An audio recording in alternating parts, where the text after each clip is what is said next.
do the right thing. People that you're leading expect you to do the right thing. If you can't do the right thing with yourself when nobody's around, then how on earth are you going to ever consistently do the right thing, especially when the stakes are high, when the pressure is on, when you're going to be most likely to succumb to your personal shortcomings? So it's this idea of really being able to control yourself, to lead yourself before you ever start thinking about leading other people.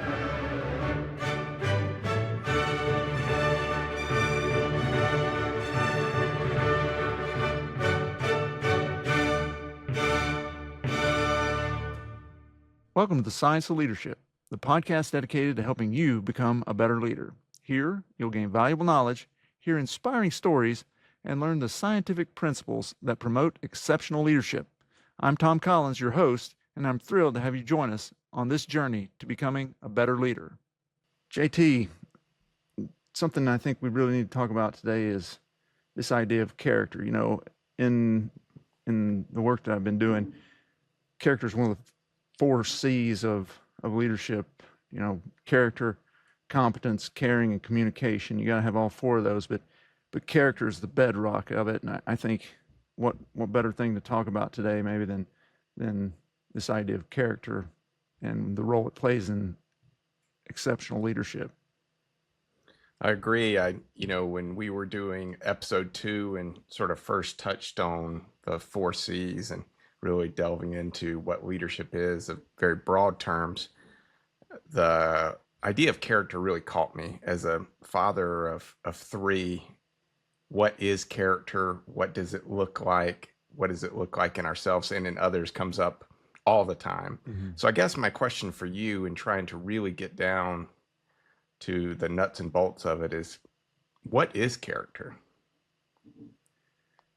Well, that's a seemingly a simple question. It's really fairly complex, as I've studied it and read extensively on this idea of character. And I think that character is, if we want to make it really simple, probably we could say it's who you are, how you manifest to yourself and the world. It's this idea of presentation, whether that's how you interact with other people or how you really kind of interact with yourself. And that's something we don't think about a lot, I think, as it comes to character. But it's fascinating when you start drilling down on character. There's a duality to character. There is the self component and there is the others component. And the self component is comprised of certain virtues, like being honest with yourself, but there's a others component, being honest with others, right? There is integrity. What you think, say, and do all are in alignment.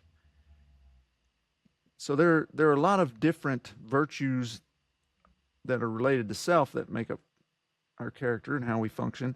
But then there are a lot of virtues, compassion, this honesty with others, helpfulness, so forth, that go into the idea of character as well. So there's this dual nature to it, where we're really talking about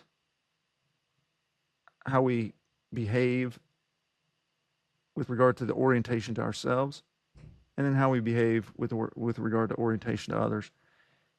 I think that's interesting that, I would say I don't think about that much. I think when my kids ask me, and usually it's in me scolding them about some way that they act or interacted with others, when I'm talking about character, things that come up are like, it's who you are in the dark, it's who you are when no one's looking, things like that. Mm-hmm.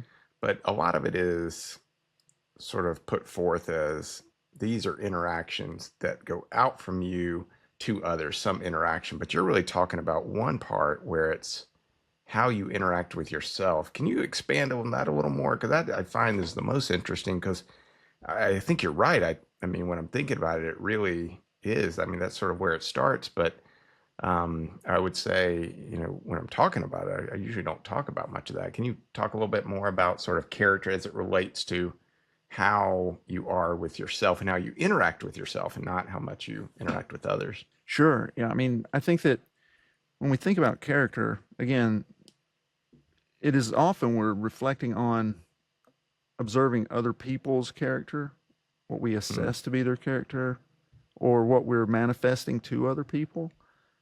But ultimately, especially for leadership or parenting, this idea of character wherein if you can't lead yourself, you're not going to be a good leader of other people. That's a fundamental principle. You have to be able to lead yourself. And that's why people have written about this, spoken about this. Admiral Bill McRaven, who was a Navy SEAL, he gave this great talk, commencement address at the University of Texas at Austin several years ago, and it's a famous commencement that's on YouTube, and we can link that in our show notes and so forth. But one of his key ideas was make your bed. Have something that you mm, do every day that is dependable and is an accomplishment. But it's this idea of being able to know yourself and being able to have the self-discipline, which is another component, another virtue that comes out when we talk about character, but to be able to do the right thing. And that was something that has come up over and over in my work and in the interviews that I've had with four-star generals and admirals. Do the right thing. People that you're leading expect you to do the right thing. And if you can't do the right thing with yourself when nobody's around, then how on earth are you going to ever consistently do the right thing, especially when the stakes are high, when the pressure is on, when you're going to be most likely to succumb to your personal shortcomings? So it's this idea of really being able to control yourself, to lead yourself before you ever start thinking about leading other people. We have a lot of people in society that have that totally off target. But it really gets to one of my favorite precepts, know thyself. And know thyself is a really ancient concept. The oracle at Delphi, so in ancient Greece, Delphi was the center of wisdom, if you will, and people would go. And so on the wall at Delphi was written in Greek, know thyself. That was the central tenet. And if you read Sun Tzu, The Art of War, which is one of my favorite books, and we'll put that in the show notes where you can find that. But one of the principal ideas in that, the concepts in that, is Jiarzi, Jiarpi, Bai Jambudai, which is Mandarin for know thy enemy, know thyself, and you should not fear the outcome in 100 battles. And the key there is knowing thyself. What are your weaknesses? Where do you fall short? mm, Where are you going to have problems? When you know those, you can work on those. You can build on those. You can mitigate against those. And when you know your opponent, then you can take advantage of their weaknesses. And so, so when it sounds like they can't have one without the other. I mean, like it's not like you can be a well, that's great integrity, leader, right? have Like yeah, yeah, exactly. That's this idea of integrity, which is integrity and the root word, integer in math. Is one. It's non-divisible in a sense, right? It's not mm, doesn't have a decimal and so forth. So an integer coming from the same root, integrity, it's unified. So the way you think, speak, and act are all consistent. mm.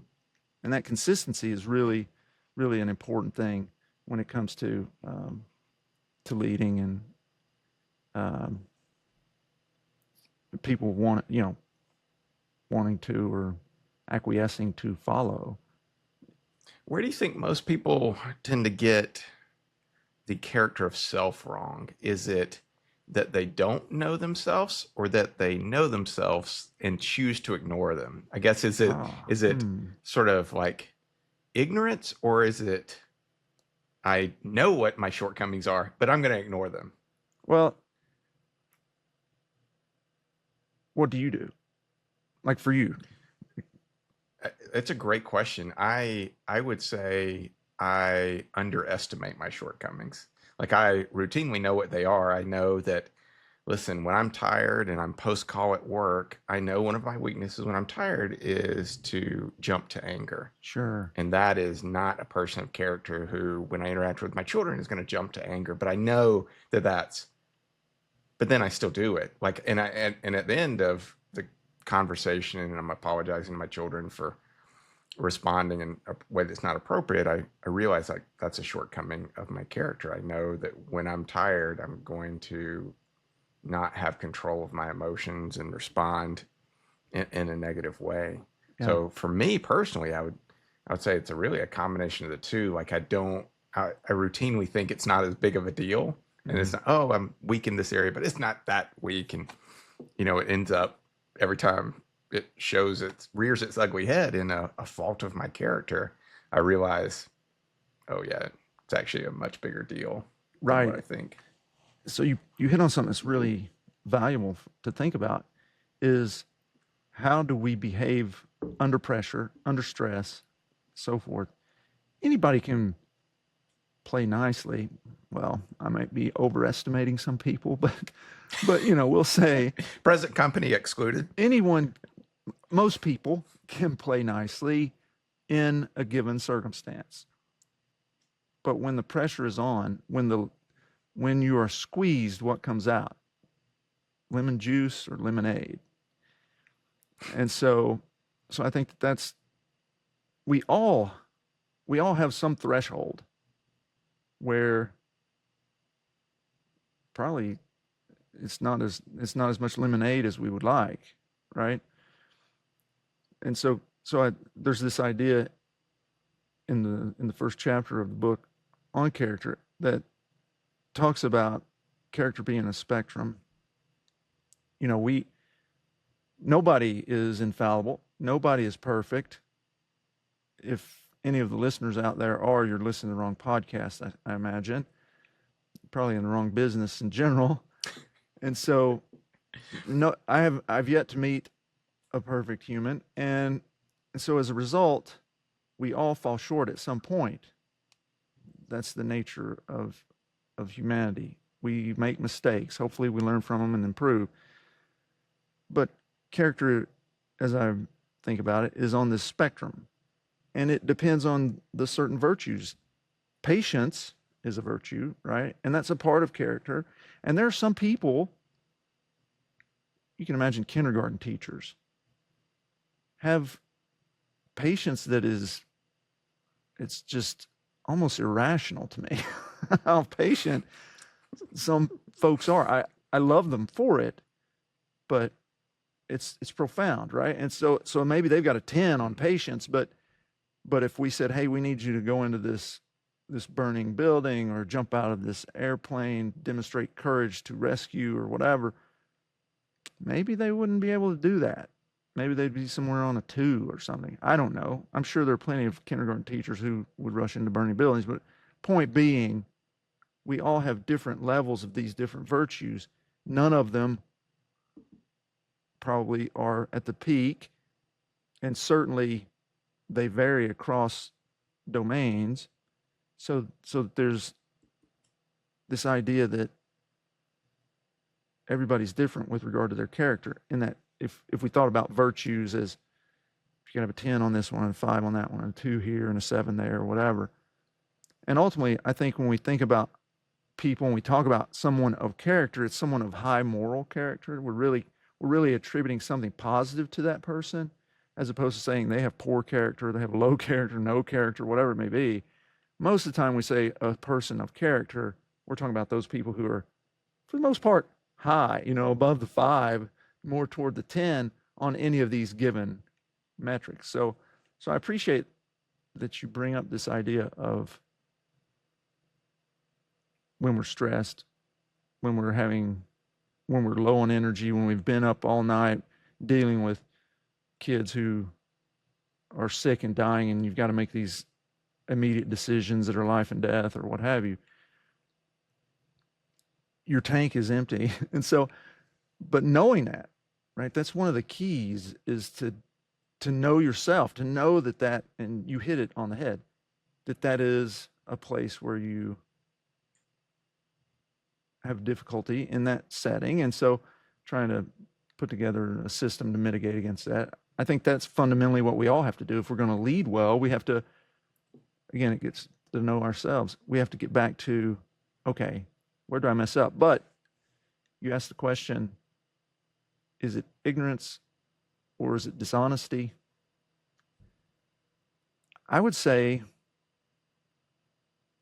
I guess it depends, maybe. Certainly,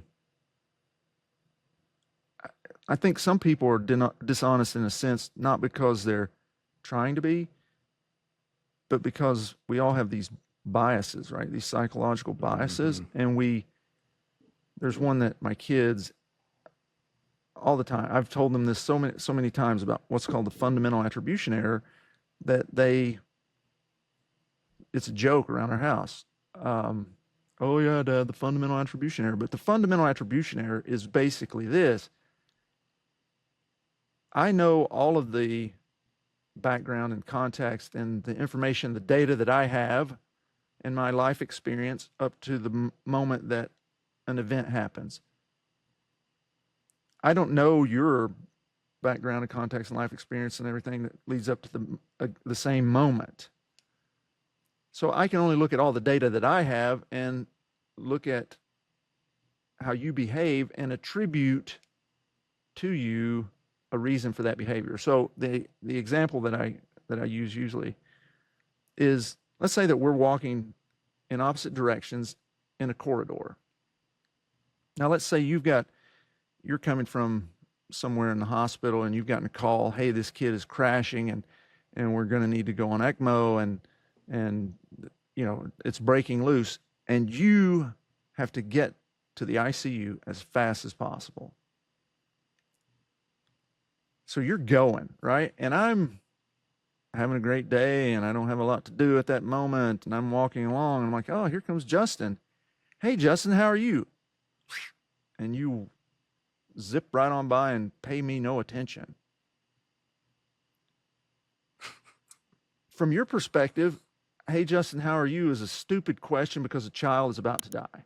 You don't have time for niceties and so forth. You've got to get to the ICU. So Tom's an idiot. Why would he be worrying about that sort of thing when I've got something to do? So you attribute to me that I'm just clueless or don't have enough to do. And I see you and I think, well, that guy's a jerk. He didn't even say hello. I thought we were friends, right? So I attribute to you that you're a jerk because I don't know the story, right? And so the fundamental attribution error is we use our data that we have to make us look good and the other person look bad if there's discrepancy in the signal. And so that really keys in on a lot of other stuff that we'll eventually talk about, communication and stuff like that. Yeah. As we're sitting here and we're talking about character, I think about every leader I've had in my life that I would say is a great leader. And it's shocking now, sort of looking back, that even when they're giving me tasks I don't want, they're organizing a system that I don't like, ones that I always say are great leaders are ones that had integrity, that everyone would say, yeah, I don't like what they're doing, but they always use a different term, fair, they're honest. Sure. You know what you're getting with that person. It's interesting, and it's so much of the leadership, what they're delivering matters if you're like, okay, I'm going to accept this because I know this person is a person of integrity. I know they're being honest. I know they're being fair. I Right. know like they're not going to tell me one thing and then they're going to tell someone else a different thing and mean that. So as you're talking about character and it being a spectrum, obviously we need to first identify where we are on that spectrum, like you said. Like what am I good at? What am I bad at? But when you look at that, do Where do I you have focus on areas where I could strengthening? grow? Let's say that, not Yeah, say do you bad. focus on strengths? You know, some people would say, well, you know, in sports, like the gymnast, you know, like that only does the pommel horse. He's winning a gold medal because he focused on his strength. Is that something we do in character to try to emphasize the things we know we're good at, or do we identify our weaknesses and work on those, or is it sort of a combination? How do we move from a 2 to a 10 overall on our character? Yeah. So let's. So you had a couple ideas there, and well, I'll talk about the last one first, then we'll come back to the first one, which was You have to draw our readers a map. this idea of honesty. You were talking about honesty and integrity and those sorts of things. So I want to get to that because that's really important. Um, but to your question, do we play to our strengths when it comes to character and ignore our weaknesses, or do we try to buttress our weaknesses? There's a lot in the literature on playing to your strengths when it comes to leadership. Mm-hmm. Those actually primarily are not speaking about character. Those books and papers and so forth are really talking about, hey, if you're a visionary, be a visionary. If you're a coach, be a coach. If you're a democratic leader, be a democratic leader. Play to your strengths as it pertains to some of your leadership styles and things. Maybe build up some of the other things, but really play to those strengths. When it comes to character's actually not like that. Because when you can have a fatal character flaw. I may be the most courageous, most loyal, the most self-disciplined, rattle off 20 different virtues. But if I'm dishonest, nobody cares about the rest of that. That's true. If I'm not reliable, if I'm inconsistent, I mean, if you want to be a terrible parent, right? Be inconsistent with your discipline. Studies have shown. Am I going to be in trouble for this, or are they going to let this go? Right, exactly. Nobody knows how to respond if you're inconsistent. And so they don't know what to do, so they freeze. And as a result, they don't accomplish what the goal is, and then everything sort of falls apart. If you consistently lie, only people that are benefiting from that lie will follow you. Eventually, they will recognize one of two things, and this is a principle that's in this book here, and some other things that I'll mention here momentarily. But this is a really good book, Everyday People, Extraordinary Leadership by Jim Kouzes and Barry Posner. Barry and I have worked together on some research and published a paper I mentioned in a different episode just lately. And we can link that below, and also the book, we'll link that. But so the thing is, when we're dealing with people who are lying, the two things that will come out, A, those people will follow you only up until you begin to lie about them, and then they will desert you.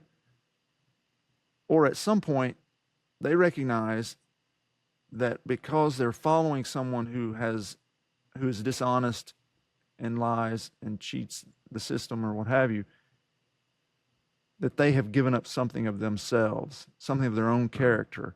And then that they have to wrestle with that and deal with that, and eventually that will erode the leadership. So there are these two facets to that, but ultimately they end with failure of leadership because people will eventually not be following you.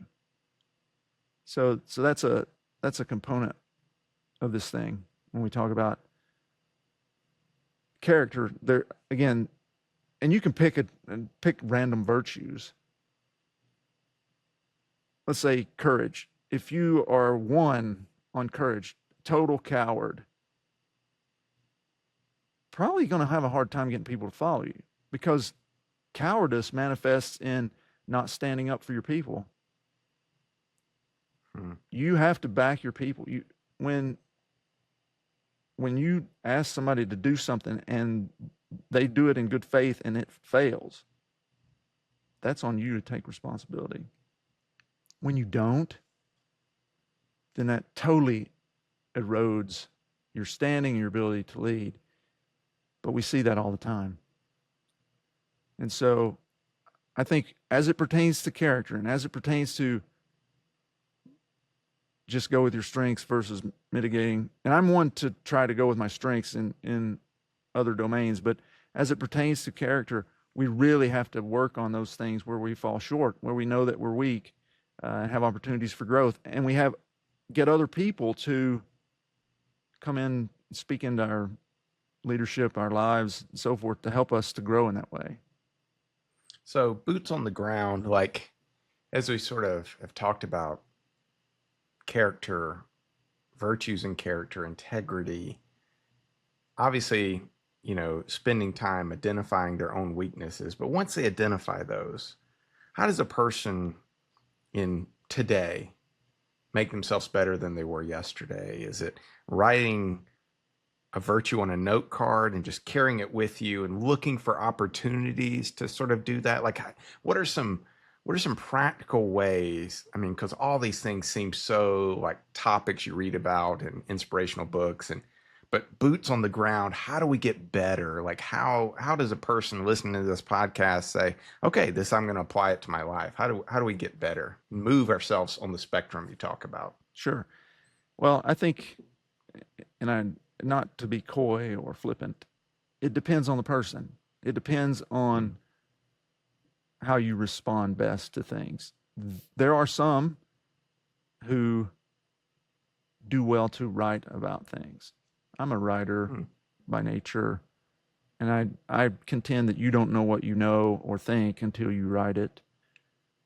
And so journaling may be something that people get a lot out of. I think that one thing that's important for most people is establishing somebody who can hold you accountable. Here's the standard that I'm shooting for. Can you hold me accountable when I fall short of that? Can you say, hey, I know you're trying to do well in this thing, but it seems to me like maybe you fell short on that.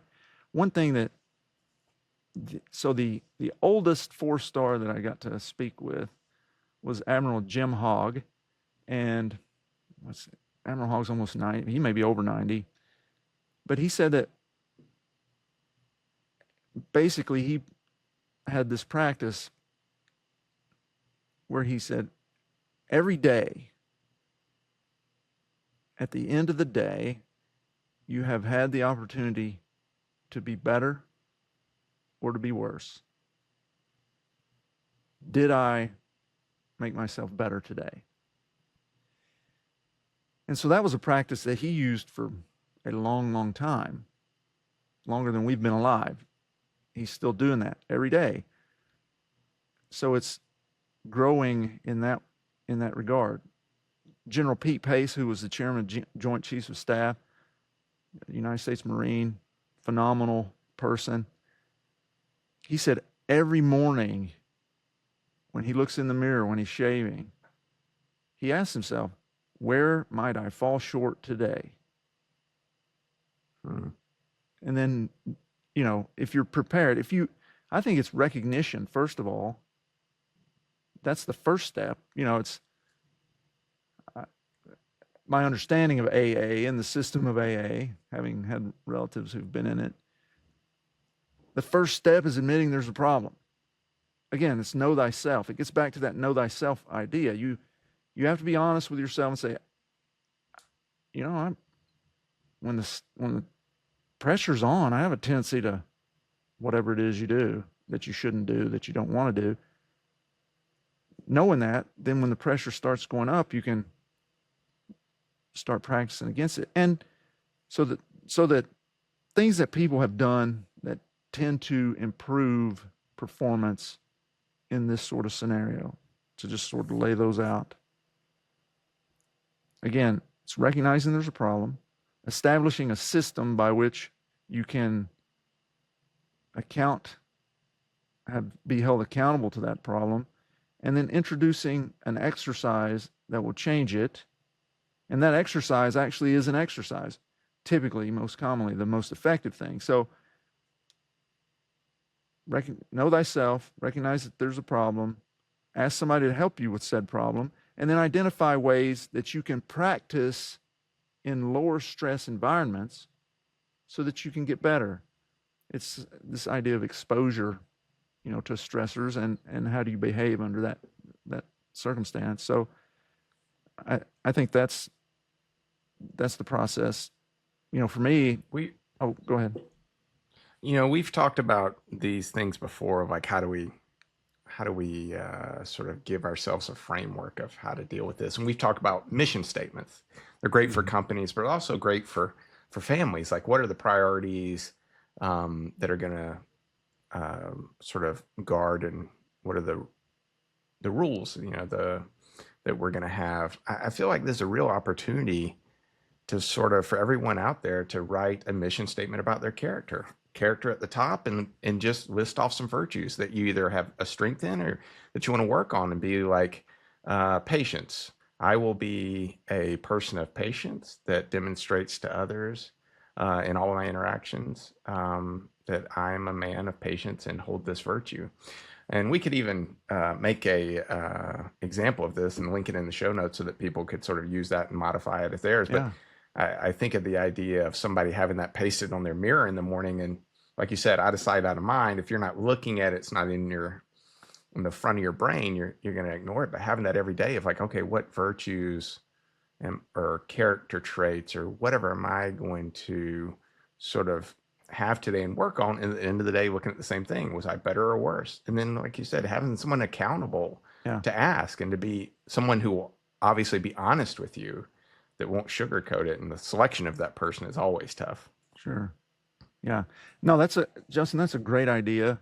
It hits on a little bit of what Ben Franklin was known to do. And so Ben Franklin would identify something where he was going to improve, and he would spend 6 weeks working on that thing, right? And so, and this gets your idea of, okay, patience, let's say, and we're going to put a sticky note on the mirror, patience today. Do that. Don't try to fix the whole thing, right? Like character is a major thing, and it takes time to shift, right? And so going after 5-10 different virtues at one fell swoop is I mean, you need self-control, right? In that scenario. And so starting with one and working on that one and seeing fruit from it, and really getting to a place where you can say, okay, I've made progress here. Am I ready to move on to a different thing? I think that's really wise. That's been shown to be effective in all sorts of studies in people's lives. So I think that's a great idea, actually. Yeah, and we can make a template of some sort and put that in the notes, as you say. So I think that's a great idea, giving us some practical way to move ourselves along the spectrum. I wanted to go back to something you had mentioned a little earlier, sort of really delving down into honesty and integrity. When you see a good leader with those characteristics, a good leader with good character, how does that look than a quote unquote good leader that does not have as strong of character? How do you see those differing? You're creating some cognitive dissonance here, because you said good leader without character, and that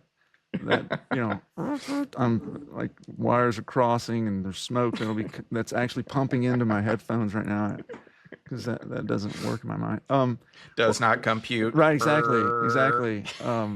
So no, when we look at studies that folks have done, and I mentioned the book earlier, Ordinary People, Extraordinary Leadership, or Everyday People, Extraordinary Leadership by Jim Kouzes and Barry Posner. In that book, they talk about, they've been studying leadership for a long, long time, and they talk about evaluating, surveying people from across the world. And the thing that is at the top of the list, and characteristics, if you will, of leaders that you're willing to follow, number one is honesty by a significant margin. Wow. Competence and other things fall down. But then if you keep going down the list, it's a set of all sorts of virtues pop up in their list. Again, self-discipline that I mentioned, consistency. There are a number of different virtues that are in there, and so people across the world really see that if we again distill those all into this idea of character, see that as really important to leadership, and the people that they want to follow are people of character. And so to this question of, I'll entertain the question, okay? I don't think, but no, this question of, can you be a good leader with bad character? Again, we go back to what I was talking about earlier with regard to, let's say you're a liar, you're dishonest. People are only going to follow you up until the point they recognize that, and then you'll have significant attrition. And only the people that are getting some gain from your lying will continue to follow you. And so I think so the answer there, I would say, is no, you're not going to, when you have attrition, you're not leading well, you're not going to accomplish your overall goals. And so there's going to be failure of leadership. Now, this gets into a much, much bigger concept. And that is, in the literature on leadership, there's this debate. In the general public, we don't typically think of it this way, but in the literature, people say, well, you can be an immoral leader, right? Because I think fundamentally that's what you're asking. Can you be immoral and still be, quote unquote, a good leader? And people always use all sorts of, Adolf Hitler comes to the top of the list every time, right? He's the quintessential example of someone we would say was immoral, but was able to get people to follow him and move toward seemingly a common goal, if we use that general definition that I tend to use. Influencing others to achieve a common goal is the definition of leadership. So he did that, right? But I think for most people who aren't writing papers and doing studies on this, there's an inherent moral component to the concept of leadership that when we think generally in society of leadership, we are, again, generally thinking about someone who is doing positive things to help things be better. And so, and again, scholars who are writing papers and doing studies and stuff, like I do, there's a camp of people that say, well, sure, you can be immoral and be a good leader. I'm a person who ascribes to this idea that there's an inherent moral component to leadership that's positive, this term of leadership. So it touches on something that we mentioned in our previous episode, which is, what is the difference between a manager and a leader? You can have no character and be dishonest and be a manager of people and get things done. Right, because it's whether or not the system works well. It's whether or not you achieve the outcome, right? Yeah. Yeah, 100%. And that gets to this idea that that I have a figure in chapter 1 of the book where it sort of lays out this concept. But if we just look at leaders and go back to this idea that it started with, I think, Peter Drucker. Managers do things right, leaders do the right thing. So a leader does the right thing. If we say that as just a fundamental concept, okay, you did the right thing. All right. Is that good leadership? No, not necessarily. And the right thing being you got the mission accomplished under whatever auspices you want to say. You got the mission accomplished.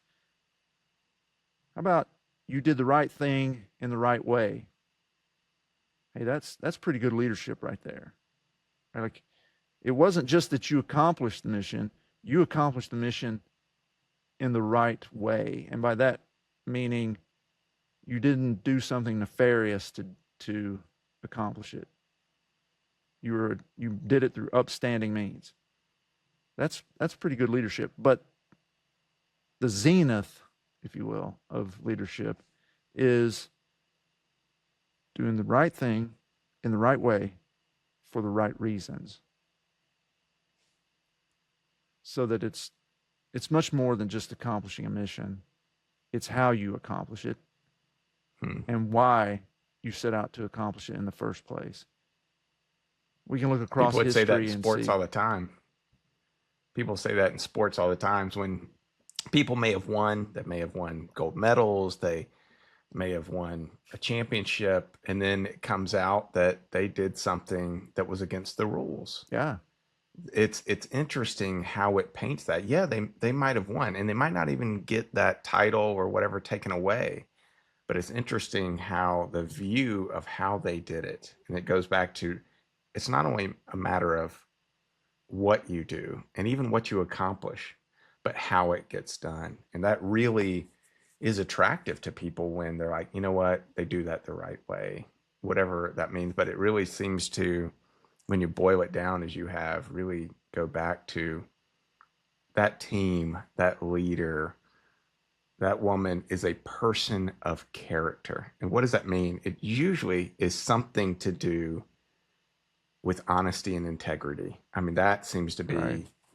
almost like you were saying, the zenith of it all. It really matters not only what you do, but how you've done it. And I think that goes against a lot of production based. It's that the peak is what you've done, how you've done, why you've done it. Right? You did it for the right reasons. I mean, there's so many things that people have done, but maybe they did the right thing and they did it in the right way, but it was all for self. We don't credit that as being some form of great character, right? Oftentimes that scenario is one where we would be repulsed almost. And maybe not almost, but we'd be repulsed by that idea that, yeah, this person did that thing, but it was all about themselves, all about their notoriety, their visibility, their fame and fortune, or whatever it may be. And that leaves a really bad taste in people's mouths. That reminds me of something somebody told me at work the other day. And we were working with a group of people and they were talking about a particular leader. And they're like, yeah, I trust them because I know they're going to do what is right by the group. It was interesting that they had just made that statement. But in that, they're essentially saying, I know that person is not looking out for themselves. They're actually looking at the well-being of the team and of the group. Well, this has been awesome. An awesome talk about character, what it is, how we can get better. Where do people go to sort of learn more about this and sort of delve even deeper into the 4 C's and character in and of itself? Yeah, man, I think that there's so many resources that are available. There are plenty of books, whether it's self-help books or leadership books or ancient, religious texts, talk about character quite a bit. So I think there are plenty of resources out there. I could name hundreds, but I think that one thing that hopefully will be forthcoming before too long will be my book, and it talks about character at length and different components and how that manifests in leadership specifically. So, but for now, I would say those things that have stood the test of time the longest are probably the ancient religious texts. Whether or not somebody has faith in a greater being,